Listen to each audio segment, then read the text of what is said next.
curieuse invétérée. J'ai d'abord fait des études d'histoire de l'art après avoir tenté de faire du droit. Ce qui me correspondait très peu parce que je me voyais bien porter une grande robe pour défendre la veuve et l'orphelin, mais c'est pas vraiment ce que j'ai pu comprendre dans un premier temps du droit.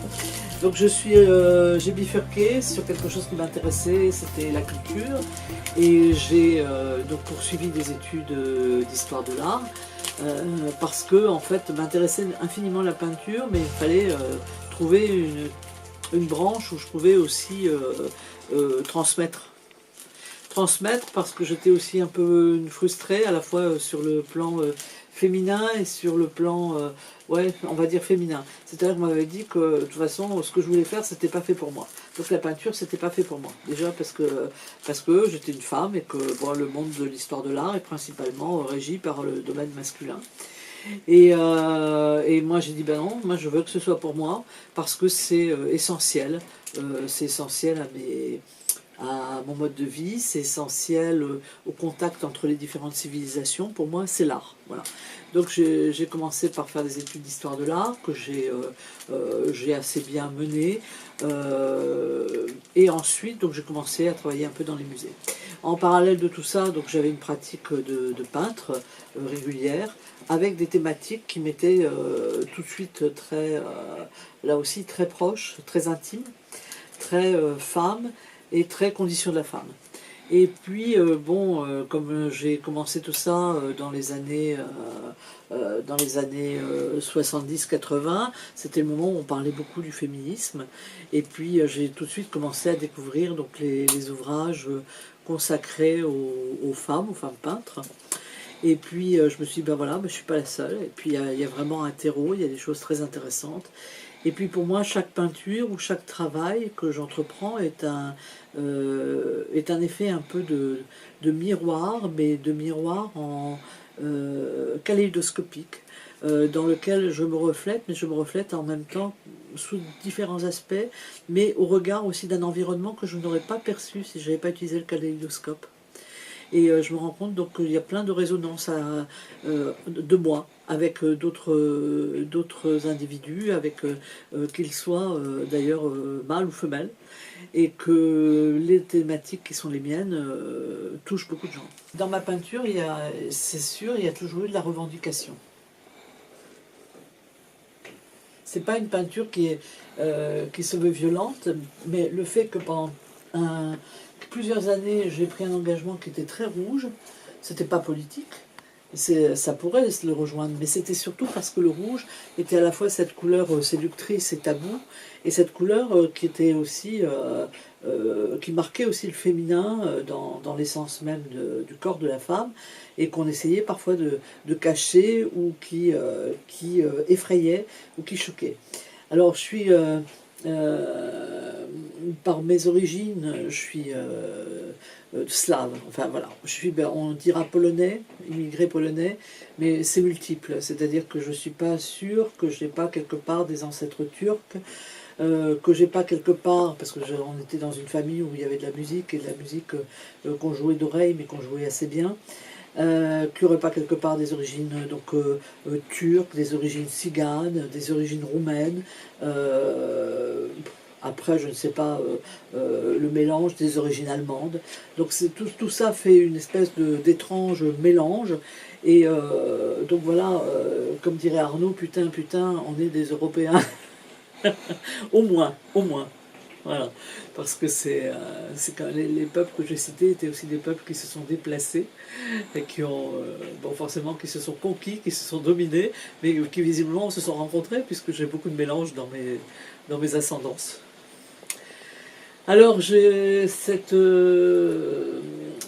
choix de faire de la médiation culturelle et de pratiquer des recherches en histoire de l'art. Pour moi, ça a été vraiment une ouverture totale, un éventail, un faisceau, à la fois un faisceau relationnel, à la fois un faisceau de déplacement.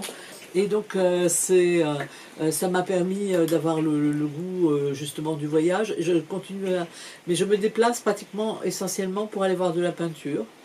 ou pour aller voir des choses que j'ai vues longtemps dans les livres ou dont j'entends parler. Et c'est vrai que c'est tellement une ouverture que c'est aussi un émerveillement. Parce que ça me permet de rencontrer des gens, ça me permet ou du moins de les rencontrer au travers de leurs travaux. En art contemporain, il y a des choses qui me subjuguent, mais qui demandent des moyens techniques qui sont autrement plus élevés et coûteux que les miens, qui restent des moyens techniques proches du pastel, de l'aquarelle, de la peinture à l'huile, d'acrylique, et depuis quand même déjà presque une dizaine d'années, l'image numérique. L'image numérique, comme on va le retrouver sur certaines œuvres qui sont ici accrochées, j'ai tout un carton avec ça bien sûr, me permet de m'inclure dedans. Parce qu'en fait j'arrive à une tranche de ma vie où je développe une espèce de condensé biographique, donc je me mets en scène dans ces œuvres dernièrement. J'ai travaillé il y a, je sais pas, 8 ans, j'ai commencé à développer une série sur le thème du baiser.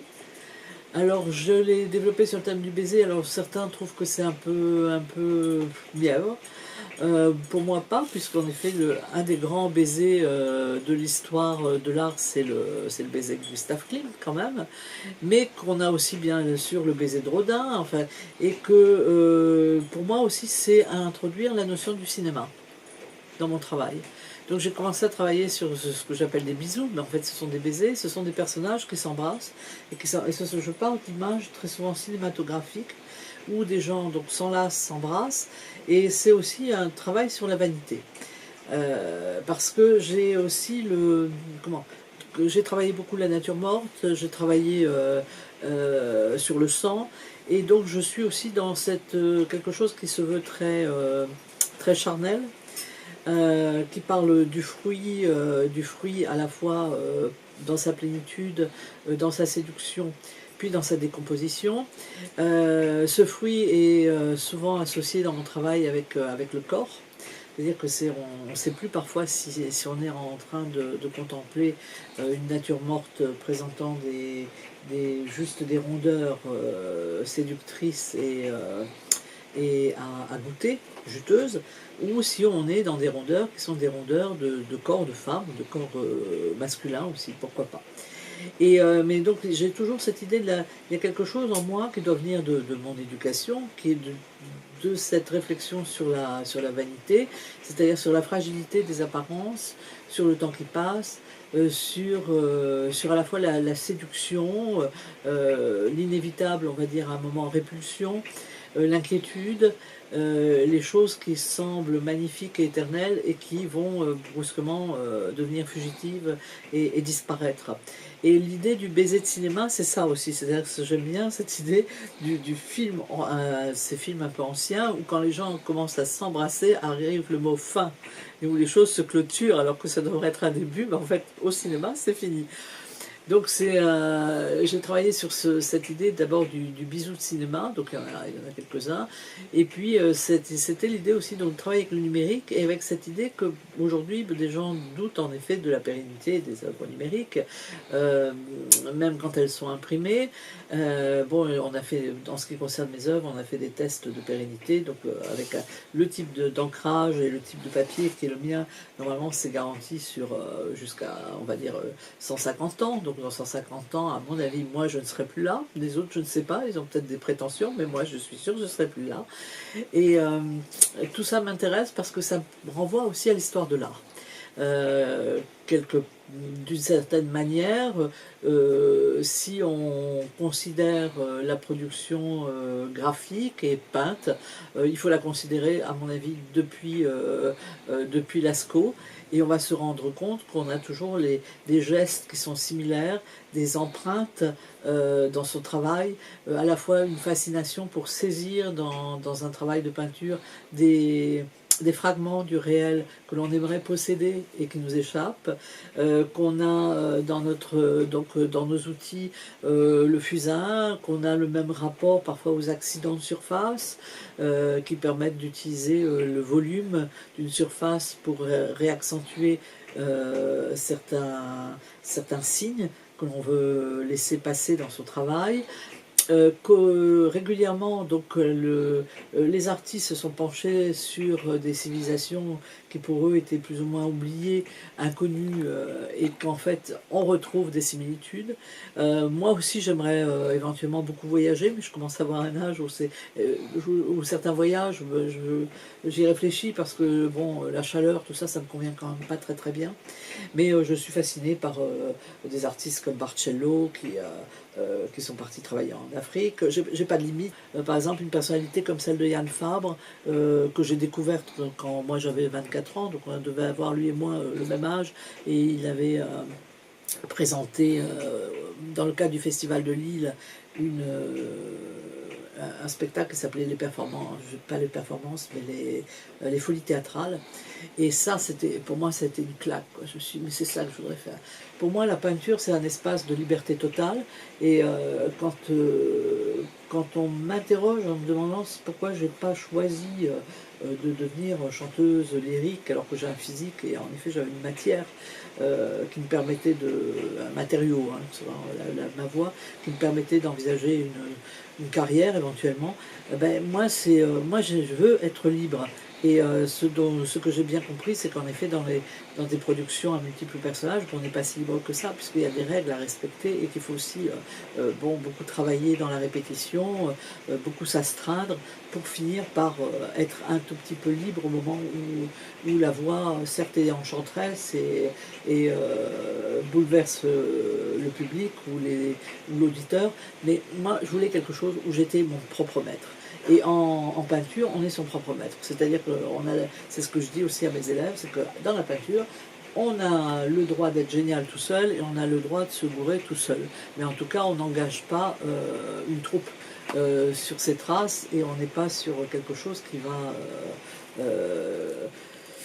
qui risque de glisser ou qui risque de faire perdre du temps à tout le monde et de l'argent également.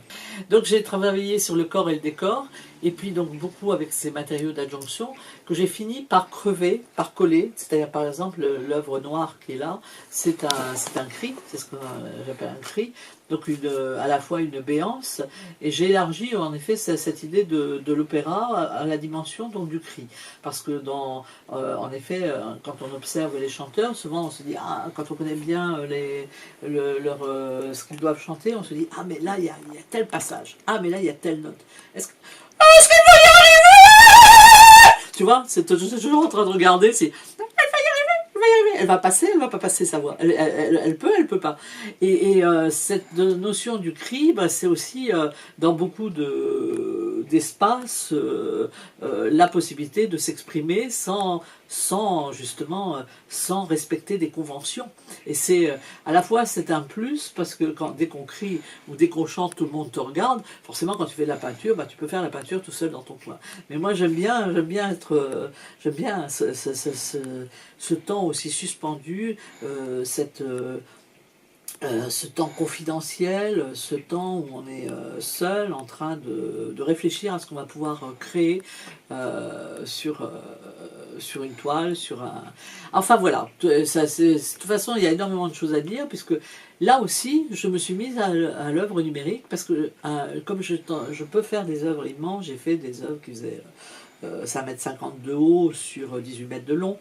Ça me fait pas peur, et je les ai d'ailleurs travaillés comme on les travaille dans le décor d'opéra, c'est-à-dire que je les ai travaillés au sol, et c'est pour ça que j'ai des grands balais là-bas, des pinceaux qui sont mis sur des manches à balai, parce que c'est comme ça que je les ai travaillés.